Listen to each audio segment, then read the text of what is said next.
ശ്രീനിവാസൻ പഠിക്കുന്ന കാലം മുതൽ സിനിമ ഒരു ഭ്രാന്തുണ്ടായിരുന്നു. ഇടയ്ക്കിടയ്ക്ക് കണ്ണാടി എടുത്ത് നോക്കും, സിനിമയ്ക്ക് പോകാറായിട്ടില്ല. അങ്ങനെയൊരു അന്നേ തന്നെ സ്വയം മറ്റുള്ളവരെ കളിയാക്കല്ല, തന്നെ പരിഹസിച്ചുകൊണ്ട് ചിരിക്കുകയും ചിരിപ്പിക്കുകയും ചെയ്യുന്ന ഒരു കഴിവ് ശ്രീനിവാസൻ ഉണ്ടായിരുന്നു.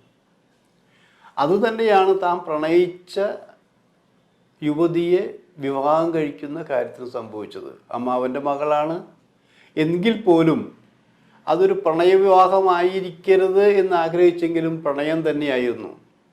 പിന്നെ കല്യാണം നടന്നു. പറഞ്ഞു വന്നത്, ശ്രീനിവാസന് 2 മക്കളുണ്ട്, വിനീത് ശ്രീനിവാസനും ധ്യാൻ ശ്രീനിവാസനും. 2 പേരും എൻജിനീയറിങ് കഴിഞ്ഞ ആൾക്കാരാണ്. 2 മക്കളും നല്ല മക്കൾ. ശ്രീനിവാസൻ്റെ മക്കൾ എന്ന് പറഞ്ഞാൽ സ്വഭാവ ദൂഷ്യമൊന്നും ഉണ്ടായിട്ടില്ല. പക്ഷേ ഈ മക്കൾ 2 പേരും അച്ഛനെ കണ്ടാണ് പഠിച്ചത്, അമ്മയെ കണ്ടാണ് പഠിച്ചത്.